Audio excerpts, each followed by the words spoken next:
Dios les bendiga, queridos hermanos. Gracias por estar pendientes de nuestro servicio del día viernes. Para poder iniciar la enseñanza del día de hoy voy a tener una oración. Le quiero suplicar que mande sus peticiones, las peticiones por las cuales no oremos en el culto del día de hoy. Vamos a estar orando a las 9 de la noche. Tenemos dos reuniones ahorita para poder enseñar y ya a las 9 para poder interceder nada más. Vamos a tener oración. Quiero que busque su Biblia, que busque el Evangelio de Lucas, capítulo 22. En el versículo 39 en adelante vamos a hablar de la agonía. Vamos a orar en este momento y vamos a dejar todo en las manos de Jesús. Padre, te damos las gracias por tu Hijo amado, porque en Él está revelada la perfección de tu dignidad.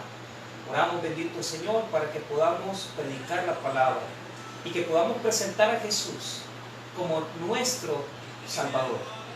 Ese Salvador que tenía emociones, que tenía sentimientos y que se acerca a nosotros como hombre y como Dios.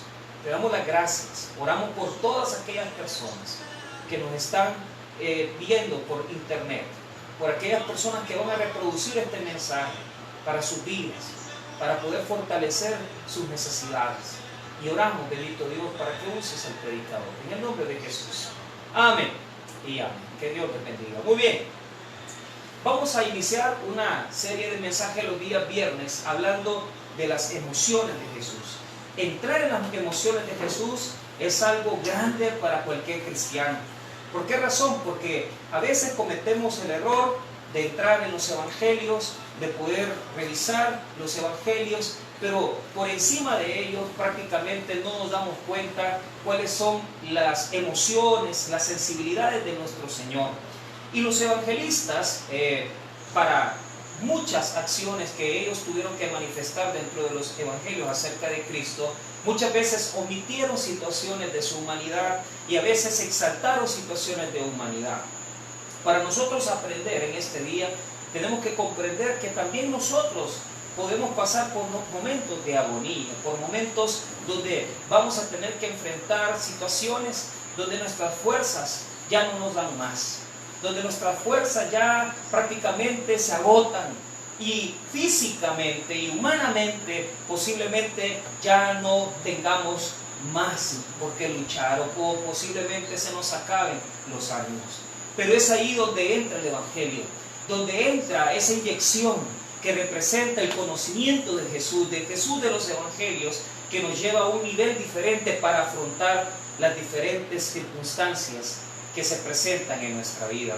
En estos momentos nosotros estamos viviendo situaciones donde mucha gente está viviendo esta experiencia, donde está sufriendo, donde están padeciendo dolor, ya sea porque están imposibilitados de trabajar, porque no tienen los recursos económicos, porque están preocupados, porque tienen en su corazón posiblemente terribles situaciones o sus enfermedades, o simplemente se han expuesto a esta terrible enfermedad. ¿Qué dice Jesús?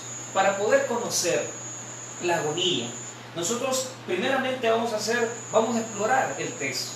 Después de eso voy a explicar qué significa realmente la agonía en este texto, para que nosotros sepamos diferenciarla. ¿Por qué razón?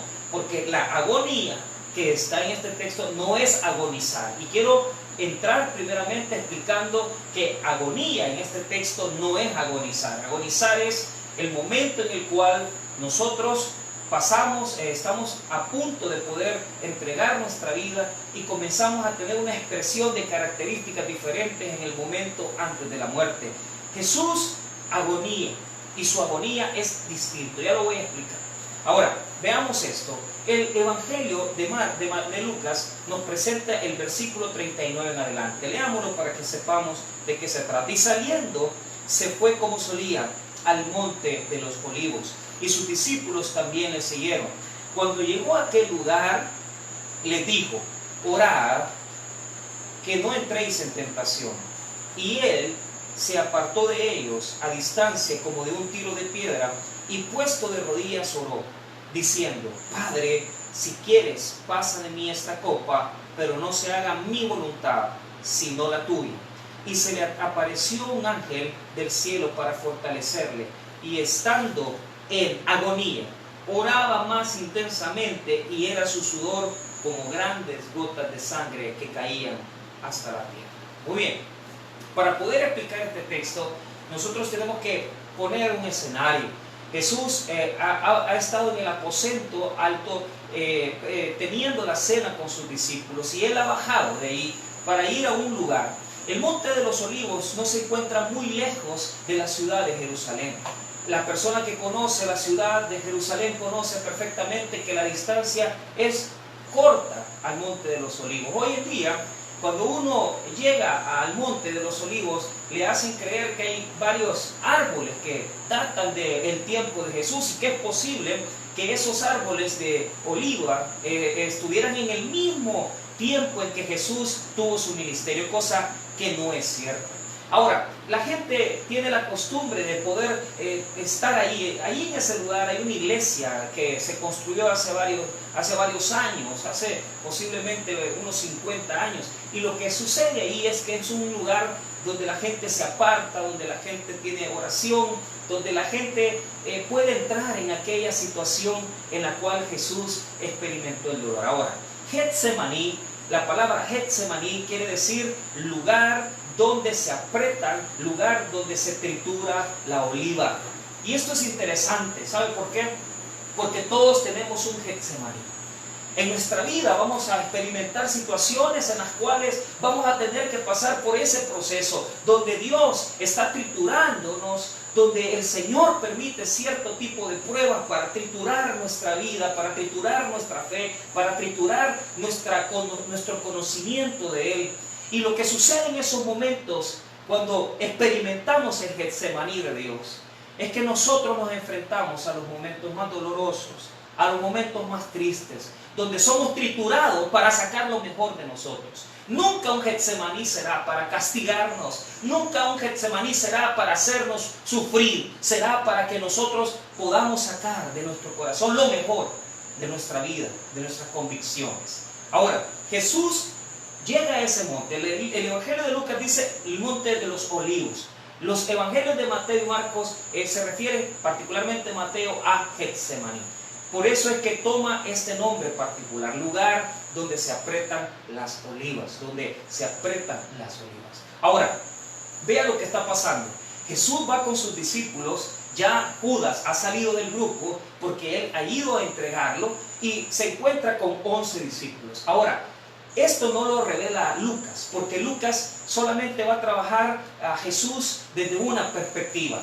Jesús va a ponerse a orar, y de repente va a llegar donde sus discípulos solamente una vez. O sea, él se va a hincar, va a orar, y él va a ir después donde sus discípulos solamente en una ocasión. ¿Por qué lo digo? Porque Mateo capítulo 26 dice que lo hizo en 3 ocasiones. Entonces, yo quiero que vaya conmigo a Mateo 26 y que se refiere este texto de la siguiente manera. Vean, Mateo capítulo 26, versículo número 36. Escuche lo que dice. Entonces llegó Jesús con ellos a un lugar que se llama Getsemaní, y dijo a sus discípulos: sentaos aquí, entre tanto que voy allí y oro. Versículo 37. Y tomando a Pedro y a los 2 hijos de Zebedeo, comenzó a entristecerse y angustiarse en gran manera. Mire, ocupa 2 palabras. Comenzó a entristecerse y angustiarse en gran manera. Pero escuche lo que dice. Entonces Jesús les dijo: mi alma está muy triste hasta la muerte, quedaos aquí y velad conmigo. Entonces, aquí sucede algo. Lleva a su grupo de 11 discípulos, pero deja atrás al grupo para sacar solo 3. Y se lleva a Pedro, se lleva a Juan y se lleva a Jacobo para estar con él, para que orasen por él. Hasta nuestro Dios, Jesús, nuestro Señor, necesita apoyo en la oración. Los momentos de agonía se enfrentan con oración. Y esto revela que a veces la oración colectiva, la oración que tienen algunas personas por nosotros, es importante. ¿Por qué razón? Porque cuando se unen 2 o 3 personas para orar, para interceder por alguien, le da fortaleza a esa persona. Los momentos de agonía nosotros los experimentamos siempre con gente de oración, con personas que necesitan, que tienen esa vida de comunión para orar por nosotros. No podemos enfrentar los momentos más duros sin oración. Cuando muere un ser querido, cuando de repente sabemos que en la iglesia hay alguien padeciendo de una enfermedad, necesitamos a las personas orando. Es por eso que es importante la intercesión, es importante que oremos. Primeramente, se separa de los 11, trayendo a 3 de sus discípulos. Y esos 3 los llevan para que oren con él. Pero ¿qué sucede? Según el versículo número 40, Jesús ha estado orando y después va a ver, porque se va a separar de ellos. Deja a los 11 primero, después saca a los 3 y él se aparta de ellos, se va al frente de ellos para poder orar. Y cuando se levanta, regresa a donde están los 3 para ver qué están haciendo.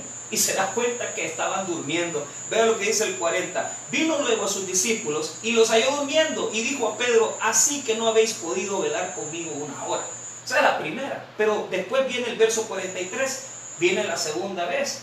Vino otra vez y los halló durmiendo. Otra vez los halló durmiendo. Versículo 45. Entonces vino a sus discípulos y les dijo: dormid ya y descansad. Ya Jesús se dio cuenta que sus 3 amigos, siempre los 3 amigos de los 12, Jesús tenía un círculo íntimo de 3 discípulos que siempre estaban con él en los momentos de sus milagros más prominentes, en el momento de la transfiguración, en el momento de la oración.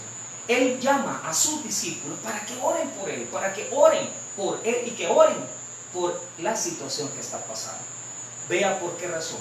Porque hay que invitar personas a orar. En este caso posiblemente Jesús quería un apoyo de los discípulos, quería que oraran los 3 apóstoles, que oraran por la situación. Pero en el caso de nosotros, particularmente, notamos que cuando pasamos los momentos de dolor y tristeza, necesitamos ese tiempo de oración. ¿Sabe por qué? Porque es un tiempo de oscuridad, es un tiempo de tentación, es un tiempo donde las fuerzas satánicas se levantan en contra de nosotros. La agonía, el momento de agonía, es un tiempo donde fuerzas satánicas se levantan en contra de nosotros. ¿Por qué lo podemos decir? Bien, fíjense que aquí hay un problema, un punto importante. Marcos y Mateo revelan que Jesús tiene una preocupación, pero Lucas no lo presenta. Y yo quiero que usted lo vea. Vea lo que dice nada más Mateo. Vea lo que dice Mateo capítulo 26, versículo 37. Y tomando a Pedro y a los 2 hijos de Zebedeo, comenzó a entristecerse y a angustiarse en gran manera. O sea, estaba experimentando una angustia, estaba experimentando una tristeza. Y el Dios Todopoderoso experimenta tristeza. Nuestro Dios Jesús, el Señor, experimenta angustia y tristeza. Ahora, me gusta como lo dice Marcos, porque Marcos es el evangelio, el primero de los evangelios, y lo presenta de otra manera. Si usted quiere, vea conmigo Marcos capítulo número 14, versículo 32, y mire lo que dice Marcos, allá adelante, 14. Escuche lo que dice Marcos 14, 32 en adelante. Y aquí lo vemos de esta forma, diciendo: sentaos aquí entre tanto que yo oro. Y tomó consigo a Pedro, a Jacobo y a Juan, y comenzó a entristecerse y angustiarse. La palabra entristecerse es una palabra que zambeo, lo que quiere decir es que la persona está asombrada, impresionada. Los discípulos podían ver en su rostro un cambio, un gesto en Jesús, un gesto en el rostro de Jesús, de asombro, de cuando uno le dan una noticia que tal vez es impresionante, de una noticia que a veces de repente te hablan y te dicen una noticia negativa, mala, tu rostro es denudado. El rostro en este momento de Jesús representaba esa situación terrible de entristecerse, que representa en este texto un cambio de su rostro. Pero fíjense que la palabra angustiarse es más difícil, porque la palabra lo que quiere decir es una condición de angustia mental. Y la palabra se escribe en moneo, que quiere decir angustia mental. Entonces, el escritor de Marcos quiere representar el rostro de Jesús y quiere representar la forma de que tiene de pensar, que está afligido, que está en su mente, está separado, no está en lo que está.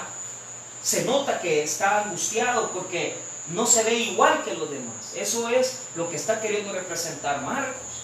Entonces yo quiero que usted piense en esos momentos en los cuales por alguna razón su rostro es demudado y se desconecta usted y ya no está haciendo lo que tiene que hacer, deja todo lo que tiene que hacer. Así se presentaba Jesús en Marcos. Pero mire qué interesante, Lucas no lo presenta así. Lucas lo presenta distinto. Parece que Lucas quiere pasar por encima los detalles de Marcos. Vean lo que dice Lucas capítulo 22, donde nosotros comenzamos, verso 40.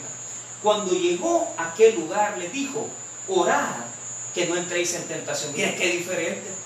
O sea, no transmite las ideas de Mateo y Marcos, que dice que se entristeció y se angustió. Eso lo pasa por alto, sino que presenta un Jesús como un Jesús más heroico, un Jesús más autodominado. Entonces yo le hago una pregunta: ¿qué Jesús le parece a usted más?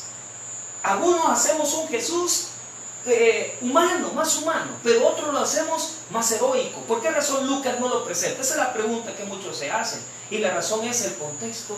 Recuerden que Lucas escribe a una buena comunidad griega, y en la mente de los griegos, un Dios que se entristece, un Dios que experimenta este tipo de sentimientos o emociones, no puede ser un Dios. Porque los dioses tienen autodominio. Entonces, lo que está queriendo presentar Lucas es un Jesús dominado. Un Jesús que no tiene las expresiones de Mateo y Marcos. Pero vea, yo no puedo decir en este momento que a mí me agrada más el Jesús dominado o el Jesús que se entristece. Más, va a haber otra conmoción más. Porque Mateo y Marcos presentan un evento distinto a lo que presenta Lucas. Yo le puedo decir con toda sinceridad que a veces Jesús actúa dominadamente y que a veces Jesús actúa de una forma en la cual se entristece y se acerca a nosotros. Porque igual, Él es Dios, pero Él se entristece. Él experimenta y demuda su rostro igual que nosotros. Pero a veces no nos gusta presentar a un Jesús que lo puede todo, que lo hace todo, pero el Jesús sufriente no nos gusta. El Jesús que sufre no nos gusta. ¿Por qué razón? Porque no nos gusta sufrir a nosotros. Nosotros queremos un Jesús triunfante, un Jesús que siempre gana, un Jesús que siempre da la victoria. Pero a veces vamos a experimentar momentos en nuestra vida donde vamos a llorar, donde vamos a experimentar el dolor y la tristeza. Y eso no quiere decir que Dios ha fallado. Eso quiere decir que Dios se acercó a nosotros y se hizo hombre, y si sufrió igual que nosotros, es para que supiéramos que Él está con nosotros cuando sufrimos. ¿Qué quisiera usted? ¿Un Dios que nunca ha sufrido? ¿Que no lo entiende en su dolor? Claro que sí. Jesús entiende que no tienes trabajo. Jesús entiende que estás preocupado. Jesús entiende que tienes miedo. Jesús entiende que en este momento tienes preocupación en tu corazón. Él sabe, Él conoce de entristecerse. Ahora veamos. El texto de Lucas revela que Jesús en el versículo 40 les dice a sus discípulos: oren. Está más dominado, pero no dice lo que dice Mateo y Marcos. No dice eso. No dice que se entristeció ahí. Ahora, vea lo que dice el 41. Y Él se apartó de ellos a distancia como de un tiro de piedra y puesto de rodillas solo. Mire qué interesante. Puesto de rodillas. ¿Por qué es interesante? Porque la versión de Marcos y la versión de Mateo lo van a poner como tirándose en el suelo. Según el Evangelio de Marcos, lo que va a decir en ese momento es esto. El versículo solamente lo voy a dar como referencia. Marcos 14:34. Y le dijo: mi alma está muy triste hasta la muerte, quedaos aquí velad. y yéndose un poco adelante se postró en tierra y oró que si fuese posible pasase de él aquella hora. La postración que habla Marcos quiere decir que se tiró hacia adelante, casi tirándose en la tierra, casi tirándose humilladamente en la tierra. Y eso no lo presenta Lucas. Lucas dice, y puesto de rodillas oró. Marcos lo presenta tirándose a la tierra. ¿Qué Jesús más humano? ¿Sabe por qué? Porque cuando yo no aguanto la situación angustiosa, yo me tiro al suelo. Pero no me tiro al suelo para orar, yo me tiro al suelo porque no aguanto la situación. Y me lanzo, y no me quedo de rodillas, sino que tiro mi rostro de frente al suelo. Y clamo a Dios. En estos días vemos la situación, en los días que el Papa hizo la oración por todo el mundo. A mí me encantó ver unas fotos que sacaron de algunas iglesias católicas. Pero ahí la gente estaba más allá de eso. Se tiraban al suelo, a acostarse en el suelo, pero no de espalda, sino que de frente. Es una señal de humillación. Yo no puedo decirle que la gente, lo que yo le puedo decir es que el corazón es el que Dios ve. No importa nuestra postración, no importa nuestra posición, lo que importa para Dios es nuestro corazón, porque a veces podemos estar de rodillas, pero si nuestro corazón no está humillado ante los ojos de Dios, no vamos a poder salir. Si usted está viviendo en angustia, ¿qué es lo que tiene que hacer? ¿Qué es lo que tenemos que hacer? Postrarnos. Postrarnos. Jesús está persiguiendo ese momento de dolor. Está persiguiendo ese momento de angustia. Pero mire qué interesante. Dice que Él le pidió a sus discípulos que oraran. ¿Por qué? Para no entrar en tentación.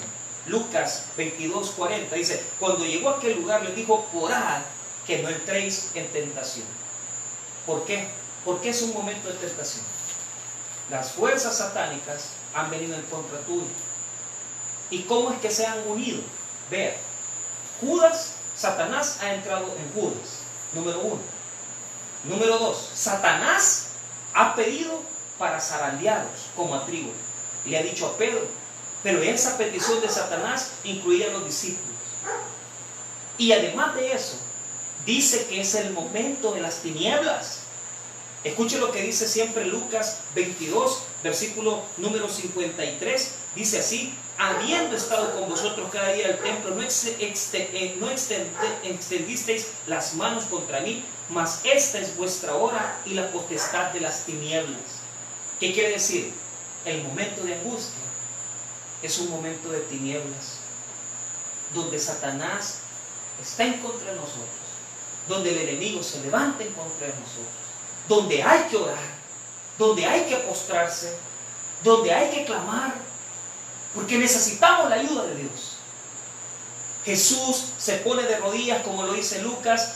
Marcos dice que se postró en el suelo tirándose. Pero lo que dice es que es el momento de las tinieblas. Es el momento donde el enemigo, donde las potestades de Satanás están en contra del cristiano. Para que nosotros decaigamos, para que nosotros nos defraudemos, para que nosotros dejemos de creer en Dios. Para que nosotros dejamos de poner nuestro tiempo de oración, nuestra comunión con Él. Defraudarnos y decirnos que Dios no está haciendo nada en la manera en que el enemigo obra. En este momento Jesús ha sido entregado al tiempo y a la hora de las tinieblas. Satanás se ha levantado en contra de Él. El enemigo está en ese momento obrando. Viene Judas con esa cantidad de soldados a apresarlo. Sus discípulos se van a apartar de Él. Él se va a quedar solo. Es el momento de las tinieblas. Y así también nosotros podemos experimentar ese momento, donde la soledad, donde la situación nos hunda en la desesperación. Pero aquí es donde viene lo más importante del mensaje, para terminar. Mire lo que dice, la oración que hizo Jesús. Y es aquí donde nosotros tenemos que acordarnos de cómo orar. Es aquí donde nosotros tenemos que acordarnos de cómo hacer oración. Dice, diciendo, Padre, si quieres, pasa de mí esta copa, pero no se haga mi voluntad, sino la tuya. Verso 42, Lucas 22, 42. Oiga lo que dice, Padre, se representa como donde está la ira. En el Antiguo Testamento la copa iba a ser derramada sobre las naciones por la ira de Dios. ¿Y qué es lo que está sucediendo? La copa es la que ahora tiene que tomar Jesús. Él, algunos dicen, lo que no quería era morir. Porque algunos piensan, dice, lo que Jesús era que no quería sufrir. Jesús ya sabía lo que le iba a pasar. Jesús ya sabía que iba a ser crucificado. Entonces, ¿será que Jesús está sufriendo, está en agonía porque sabe que mañana va a tener que ser crucificado? No, el sufrimiento de Jesús es por otra razón. Primero revela que como hombre también expresa su tristeza.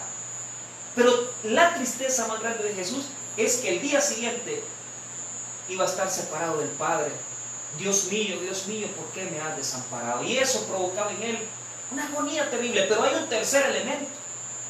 Algunos dicen, algunos teólogos piensan que los pecados de la humanidad no fueron puestos en el momento de su muerte en la cruz, sino que fue en la agonía del Getsemaní. Yo no puedo aseverar ninguna de las cosas. Lo que yo quiero aseverar es una cosa. Jesús ha sufrido, igual que nosotros. Jesús sufre, igual que tú, igual que yo. Sufre cuando pierdes un hijo, sufre cuando de repente tú sientes un dolor en tu vida, una enfermedad, impotencia, incapacidad, no poder defenderte. Sufre cuando vienen los problemas. Entonces, Jesús está diciendo, pasa de mí esta copa. Pero ¿qué es lo que sucede? Él no quiere rechazar el plan de Dios, sino que Él dice, escuche lo que dice, no se haga mi voluntad, sino la tuya. Y eso es lo que tenemos que orar nosotros.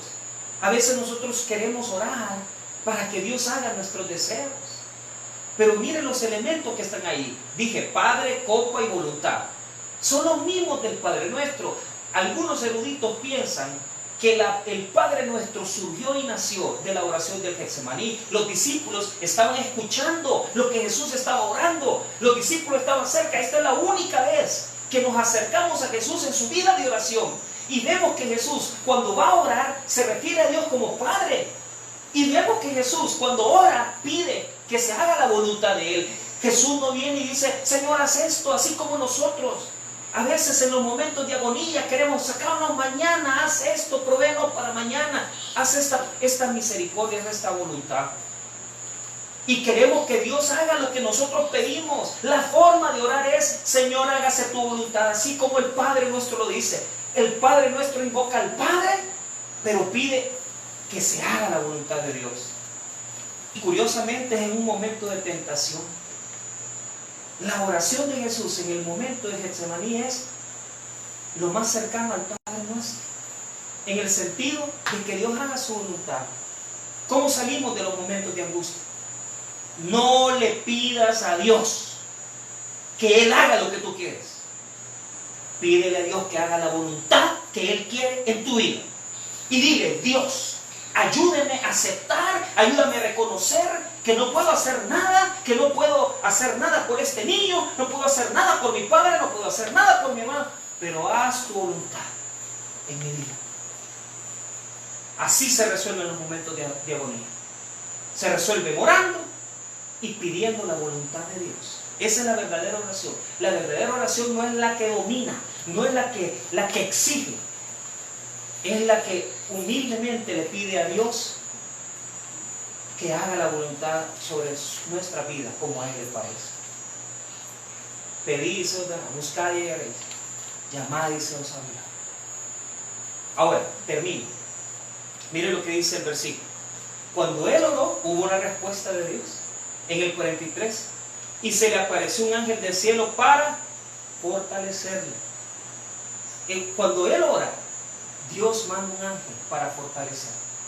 Es curioso, ¿por qué? Porque Marcos dice que oró, pero Dios no respondió.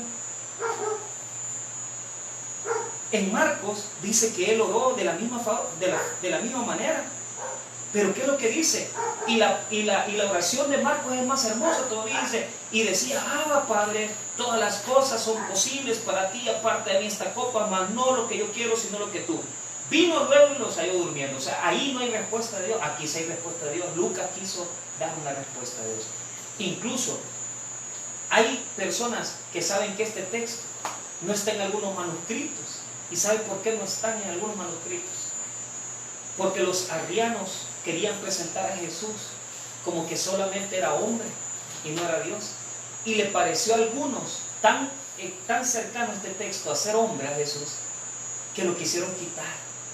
Entonces en unos textos, en unos manuscritos, o lógicamente que por mucho tiempo quisieron ocultar esta humanidad de Jesús, los fueron quitando.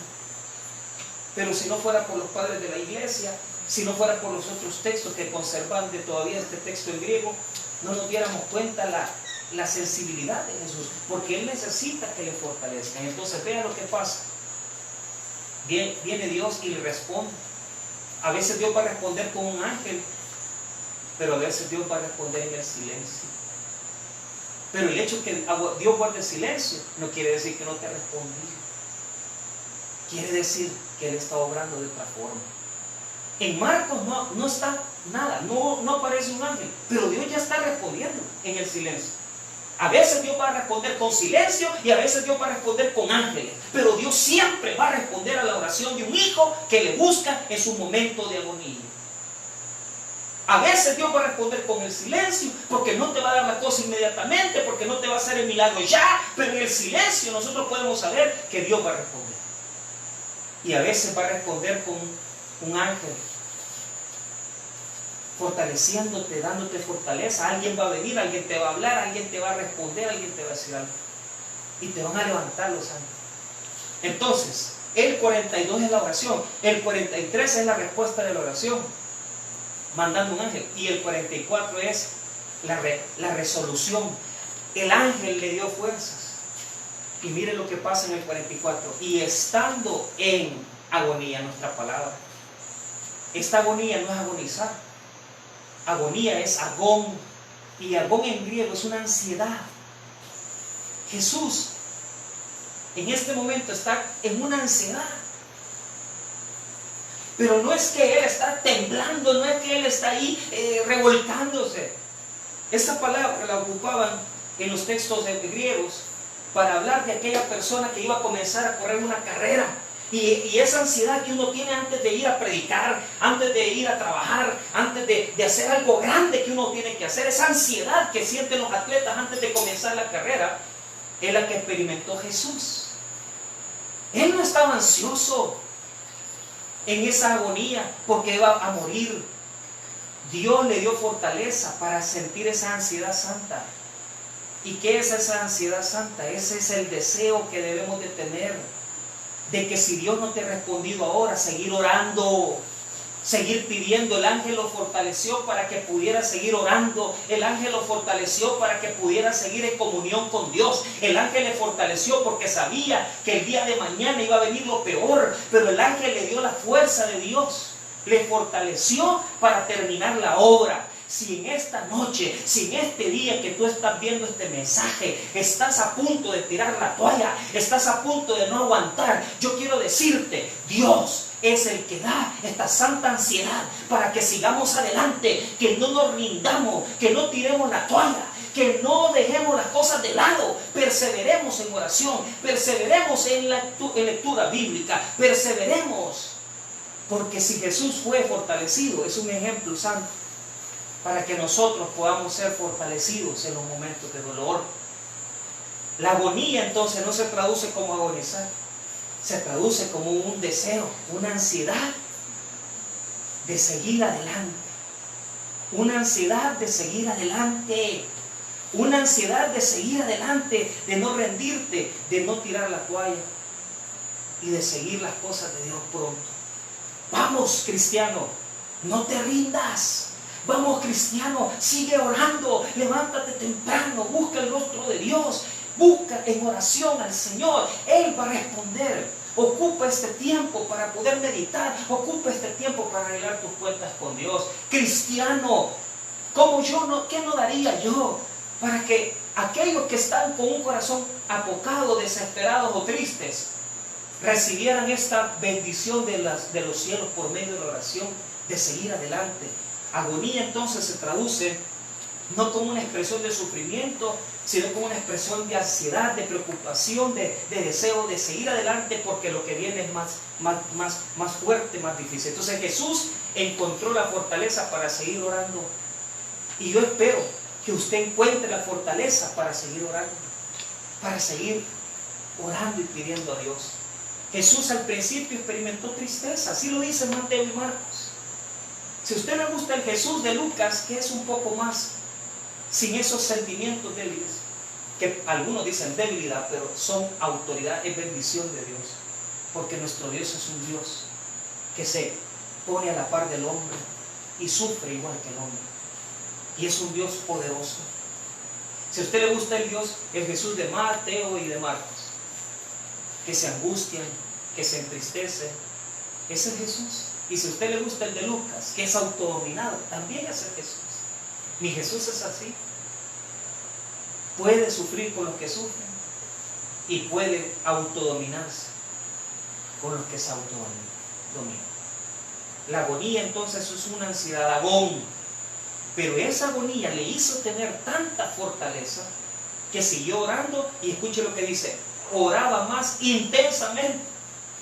Eso es lo que nosotros necesitamos, orar más intensamente. Pero vea lo que dice, y era su sudor como grandes gotas de sangre que caían hasta la tierra. Era su sudor grandes gotas de sangre. La palabra griega tromboi, que viene de trombosis, era un coágulo de sangre. Algunos lo presentan aquí en su rostro cayendo. ¿Por qué? Porque se ha logrado experimentar que cuando una persona experimenta una gran presión por los acontecimientos que está viviendo, los poros se abren y los coágulos se hacen, se revientan y uno puede hasta sangrar. Pero ese es Jesús en su humanidad, experimentando un momento de presión, donde no de depresión, de presión, porque lo van a venir a capturar, porque sabe que lo van a presentar las autoridades, porque sabe que lo van a crucificar el siguiente día. Pero vemos que cuando nosotros pensamos que las fuerzas ya no dan para más, Dios nos fortalece en la oración y nos da esa expresión de agonía para seguir adelante, para terminar el proyecto, para terminar la obra y ponernos en las manos de Dios. Esta es la agonía de Jesús. La agonía de Jesús es la agonía de nosotros, que si necesitamos fuerzas, Él nos las va a dar. Vamos a tener oración para terminar.